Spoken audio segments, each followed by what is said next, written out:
Assalamualaikum warahmatullahi wabarakatuh.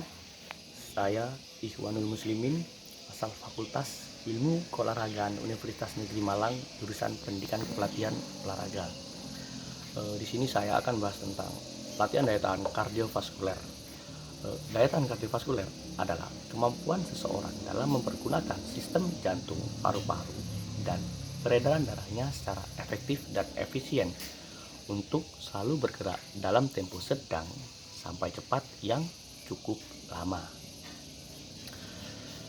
Daya tahan ini menyangkut kemampuan tubuh untuk menyerahkan darah yang mengandung O2 atau oksigen dan nutrisi ke jaringan tubuh yang aktif, serta mengangkut sisa-sisa metabolisme ke alat-alat pengeluarannya. Itu semua berhubungan dengan kekuatan dan tegangan jantung, kerja paru-paru, peredaran darah, dan metabolisme cadangan energi dalam menghadapi tekanan, yaitu latihan jasmani dan kerja.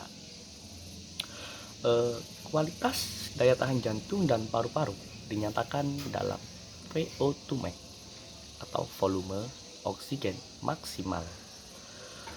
Adapun pola latihan untuk daya tahan paru-paru dan jantung adalah sebagai berikut. Yang pertama adalah gerakan yang melibatkan otot-otot besar seperti berjalan dan berlari. Yang kedua ada gerakannya kontinu ritmis seperti bersepeda, jogging dengan kecepatan tertentu. Yang ketiga adalah sifat gerakannya aerobik, yakni gerakan yang dilakukan dengan intensitas sedang dan diukur dengan kenaikan detak jantung latihannya, seperti lari dengan kecepatan sedang. Untuk meningkatkan kebugaran paru-paru dan jantung, maka frekuensi latihannya adalah sebanyak 3-5 kali per minggu dengan intensitas 75-85% dari detak jantung normal dan waktu setiap latihan. Tadi waktu setiap latihannya bisa 20-60 menit. Contoh-contoh latihannya yang bisa kita lakukan adalah seperti yang pertama adalah fast track atau speed mode. Fast track atau speed mode adalah sistem latihan endurance yang dimaksudkan untuk membangun, mengembalikan, atau memelihara kondisi tubuh seseorang. Latihan daya tahan jantung dan paru-paru menggunakan fast track sangat baik untuk semua cabang olahraga yang memerlukan daya tahan. Seperti kita ambil salah satu contoh adalah sepak bola, di mana standar VO2 max Indonesia untuk pemain timnas U23 untuk sepak bola adalah 55, sedangkan standar untuk pemain luar adalah 60. Fast track diciptakan oleh Gösta Holmér, seorang dari Swedia. Fast track yang kalau diterjemahkan adalah bermain-main dengan kecepatan. Artinya, latihan fast track adalah latihan lari dengan kecepatan yang berubah-ubah. Latihan fast track sebaiknya dilakukan di alam terbuka, di mana ada bukit, tanah berpasir, semak belukar, selokan-selokan untuk dilompati, tanah rumput, tanah lembek, dan sebagainya.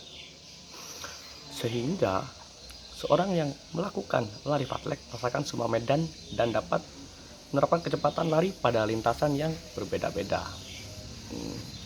Berikut adalah sedikit program latihan sebagai latihan fast track sebagai berikut. Pertama adalah melakukan pemanasan dengan lari-lari lambat, dilanjutkan dengan lari menengah atau lari sedang, dilanjutkan lagi dengan lari cepat, jalan cepat, lalu kita lanjutkan dengan lari menanjak dan menurun. Untuk latihan yang kedua, kita bisa melakukan latihan cross country atau latihan lintas alam. Latihan cross country atau lintas alam adalah lari jarak jauh dengan intensitas ringan hingga sedang yang dilakukan di alam terbuka seperti pegunungan, pemukiman, pantai, ataupun hutan. Lari lintas alam bisa dimanfaatkan sebagai salah satu latihan untuk meningkatkan daya tahan tubuh atau daya ketahanan fisik. Untuk itu, jarak tempuh dan waktu berlari harus terukur dengan baik sehingga dapat dipantau tingkat perkembangan agar kualitas latihan bisa terus ditingkatkan. Lari lintas alam bisa dilakukan selama 1 hingga 2 jam atau sesuai dengan target kemampuan pelari. Selain untuk menjaga daya tahan tubuh, lari lintas alam juga bisa untuk berwisata bagi mereka yang tinggal di kota-kota yang selama ini hanya punya kesempatan berlari di aspal atau di treadmill. Berlari di alam terbuka bisa menjadi alternatif atau pilihan olahraga yang menyenangkan. Lari lintas alam ini atau cross country terkadang sulit dilakukan, tetapi manfaatnya sangat besar karena dapat membuat Anda seolah-olah merasa meraih prestasi yang luar biasa setelah mencapai garis akhir. Lari lintas alam bisa dilangsungkan di atas rumput, lumpur, jalan tanah, area berbatu, air, bukit, dan sebagainya. Pendeknya semua jalur di luar lintasan atau jalanan. Walaupun terkadang lari lintas alam bisa membangkitkan rasa tersiksa, namun pada akhirnya dampak fisik dan persahabatan yang terbangun akibat penderitaan yang sama benar-benar sepadan dengan latihan yang dilakukan dan melebihi rasa sakit yang dirasakan. Salah satu contoh latihan yang ketiga adalah yaitu latihan interval. Latihan interval adalah olahraga yang memberikan jeda di sela-sela aktivitas fisik yang kita lakukan. Misalnya, Anda mengganti kecepatan setiap menit secara berkala. Bahkan latihan angkat beban pun juga bisa disebut latihan interval karena memiliki awalan dan akhiran yang berkelanjutan. Contoh latihan interval bisa kita lakukan dengan berlari cepat selama 2 menit diikuti dengan gerakan berjalan kaki dalam waktu yang sama. Kemudian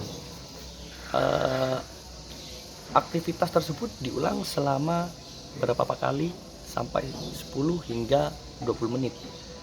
Selain lari, berenang, bersepeda, berjalan, dan angkat besi juga bisa mengadopsi cara latihan interval ini. Adapun faktor yang harus dipenuhi ketika kita melakukan interval adalah menyusun latihan sebagai berikut, yaitu lamanya latihan kita melakukan interval itu berapa, beban atau intensitas latihan kita selama melakukan latihan interval itu berapa, ulangan atau repetisi dalam melakukan latihan interval itu berapa, dan yang terakhir adalah masa istirahat atau recovery interval setelah setiap repetisi latihan yang kita lakukan. Yang keempat, kita bisa melakukan latihan yang keempat yaitu circuit training. Latihan circuit training dirancang untuk mengembangkan kapasitas paru-paru serta mengembangkan kekuatan otot. Circuit training adalah bentuk latihan yang terdiri dari beberapa pos atau stasiun. Latihan yang dilakukan secara berurutan pada pos 1 sampai pos terakhir. Jumlah pos bisa dari 8 hingga 16. Dan setiap pos kita bisa melakukan istirahat bisa kita lakukan pada jeda antara pos 1 dengan yang lain. Untuk latihan yang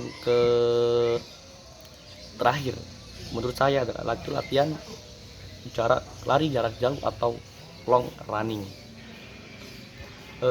Lari jarak jauh atau long running adalah sesi lari terjauh yang kita lakukan setiap minggunya. Oke lah, atau setiap bulan deh kalau kita mempunyai siklus latihan yang memang kita melakukan latihannya itu sekitar bulanan. Jarak terjauh yang efektif untuk long run bagi setiap orang tergantung level latihannya. Ada yang cuma 2 kilo, ada yang 5 sampai 10 kilo, bahkan ada yang di atas 20 kilo. Ada juga yang menggunakan waktu sebagai patokan. Jadi katanya kalau sesi lari kita sudah di atas 1 jam, sudah masuk antara 1-3 jam, maka itu sudah termasuk long run. Terserah kita mau pakai patokan jarak atau waktu, yang penting intinya saja long run berarti ya kita lari lebih jauh dari biasanya. Kalau saya sih lebih prefer pakai acuan jarak ya, karena itu lebih efektif. Karena biasanya dilakukan di weekend, maka Anda bisa menyebut weekend ritual. Jadi kita bisa melakukan long run ini seminggu sekali ya, karena sekali kita melakukan jaraknya jauh, tidak hanya berapa meter lah, jadi kita bisa berkilo-kilometer. Mungkin hanya ini yang bisa saya sampaikan, kurang lebihnya mohon maaf. Wassalamualaikum warahmatullahi wabarakatuh.